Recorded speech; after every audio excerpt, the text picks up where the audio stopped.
కొటియా గ్రామాలు ఆంధ్ర ఒడిశా సరిహద్దులో ఉన్న గ్రామాలవి. దశాబ్దాలుగా ఈ కొటియా గ్రామాలపై ఇరు రాష్ట్రాల మధ్య వివాదం నడుస్తోంది. రెండు రాష్ట్రాల అధికారుల మధ్య ఘర్షణకు దారితీస్తున్న పరిస్థితులపై టీవీ9 స్పెషల్ ఫోకస్ చూద్దాం.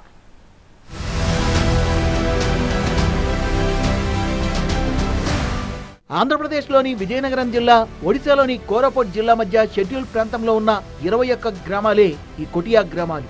ఒడిశా, ఆంధ్రప్రదేశ్ రాష్ట్రాలు అవతరించినప్పుడు కొటియా గ్రామాల్లో సర్వే జరగలేదు.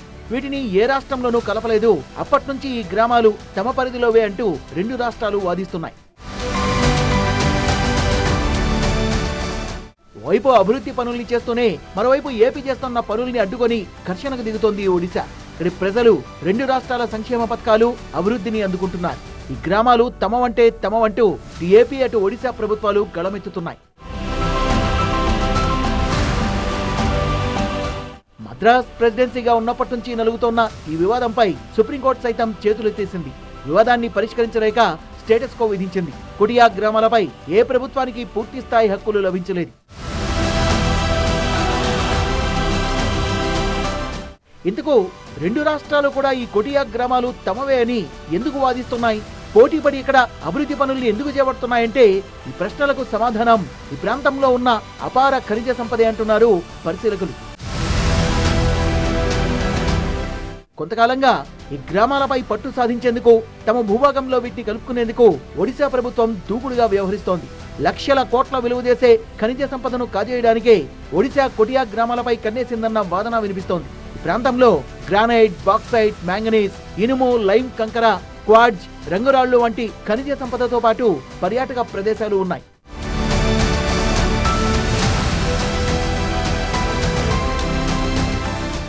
గ్రామాల్లో అభివృద్ధి కార్యక్రమాలని చేపడుతూ గిరిజనులకు దగ్గరయ్యే ప్రయత్నాలు చేస్తోంది ఒడిశా. ఇక్కడ ఏపీ ప్రభుత్వం చేస్తున్న అభివృద్ధి పనుల్ని ఒడిశా అడ్డుకుంటుండటంతో ఘర్షణలకు దారితీస్తోంది. ఏపీ అధికారులు, ప్రజాప్రతినిధుల్ని ఆ గ్రామాల్లో పర్యటించకుండా తరచూ అడ్డుకోవడం కూడా పరిపాటిగా మారింది. ఒడిశా దౌర్జన్యాలు ఎంతలా పెరిగాయంటే సరిహద్దు గ్రామాల్లో భారీ ఎత్తున పోలీసులు, అధికారుల్ని మోహరింపజేస్తూ ఏపీ యంత్రాంగం అటువైపు వెళ్లనీయకుండా అడ్డుకుంటోంది. గ్రామాల్లో ఏర్పాటు చేసిన తెలుగు బోర్డుల్ని తొలగించి ఒరియా భాషలో బోర్డుల్ని ఏర్పాటు చేసింది. గ్రామాల్లో ఏపీ ఎన్నికలు జరగనీయకుండా అడ్డుపడుతున్నారు ఒడిశా అధికారులు, ప్రజాప్రతినిధులు. చెక్ పోస్టులు ఏర్పాటు చేసి భారీగా పోలీసుల్ని మోహరించి ఆంధ్ర నుంచి కొటియా గ్రామాల్లోకి రాకపోకల్ని కూడా నిలిపివేశారు. ప్రభుత్వంలో డిప్యూటీ సీఎంగా ఉన్న రాజన్న ధోరణి, కలెక్టర్, జిల్లా ఎస్పీల్ని సైతం రాకుండా అడ్డుకున్నారు.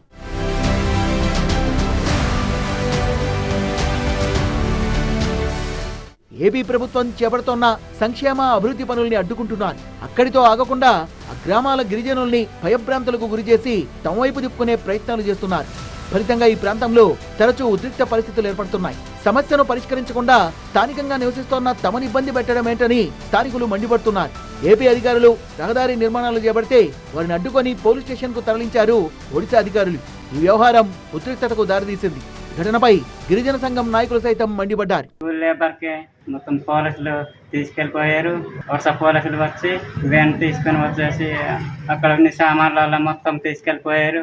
కొటియా గ్రామాల విషయంలో ఏపీ ప్రభుత్వం సుప్రీంకోర్టు ఆదేశాలని పాటిస్తుంటే ఒడిశా మాత్రం సుప్రీం ఆదేశాలని తుంగలో తొక్కి తన పని తాను చేసుకుంటూ వెళ్తోంది. ఒడిశా దూకుడుకు అడ్డుకట్ట వేసేందుకు ఏపీ ప్రభుత్వం చేస్తున్న ప్రయత్నాలు ఫలించడం లేదు. కొటియా గ్రామాల్లో ఏపీ అభివృద్ధి పనులకు ప్రయత్నిస్తోన్నా ఒడిశా మాత్రం ససేమిరా అంటోంది. తడితో ఆగకుండా కొటియా గ్రామాల్లో ఒకటైన గంజాయి భద్రలో ఏపీ ప్రభుత్వం నిర్మిస్తున్న అంగన్వాడీ భవనాన్ని, ఏపీ ఆస్తుల్ని కూడా ధ్వంసం చేసింది. మళ్ళీ జల్ జీవనాన్ని చేస్తుంది. వాటర్ స్కీమ్ కూడా అది అంటే మరి కేంద్రం నుంచే కదా వచ్చింది. కేంద్రం నుంచి వచ్చింది కూడా ఒడిశా గవర్నమెంట్ ఏమో వచ్చి ఎండిఓ, ఎంఆర్ఓ, ఏఎస్ఐ వచ్చి అడ్డసి వాళ్ళు కూలి చేస్తున్న వాళ్ళని కూడా మధ్యాహ్నం 12 గంటలకి తీసుకెళ్లి అర్ధరాత్రి 11-12 గంటల వరకు ఉంచారు సార్. నేను వేరే దగ్గర ఉన్న నాకు ఫోన్ వచ్చింది, లేబర్ని కూడా తీసుకెళ్ళిపోయి రండి, ఎడ్ చేస్తాము, మరి పోలీస్ స్టేషన్కి వెళ్ళాలని మా వాళ్ళు ధూళిపదర వాళ్ళు పిలిస్తే నేను ఇమీడియట్లో వచ్చి 4:30 అప్పుడు నేను కొటియా పోలీస్ స్టేషన్కి వెళ్ళాను. అక్కడే అలాగే ఉన్నారు. సుప్రీంకోర్టులో కూడా వెళ్ళి పిటిషన్ వేసాము. ఇంకా పరిష్కారం అవ్వలేదు. కాబట్టి ఇప్పుడు కూటమి గవర్నమెంట్ కాబట్టి మూడు పట్లు కలిసి ఉన్నారు. కాబట్టి ఇప్పుడైనా పరిష్కారం చేస్తారనేసి కోరుతున్నారు. ఏపీ గిరిజన సంక్షేమ శాఖ మంత్రి గుమ్మిడి సంధ్యారాణి సొంత నియోజకవర్గంలో కొటియా గ్రామాలు ఉండడంతో ఈ వివాదం ప్రాధాన్యం సంతరించుకుంది. సమస్యను సీఎం చంద్రబాబు దృష్టికి తీసుకెళ్లారు మంత్రి. త్వరలోనే ఒడిశా సీఎంతో మాట్లాడి సమస్యను పరిష్కరిస్తానని, అభివృద్ధి పనుల్ని ఆపొద్దని మంత్రికి సూచించారు సీఎం.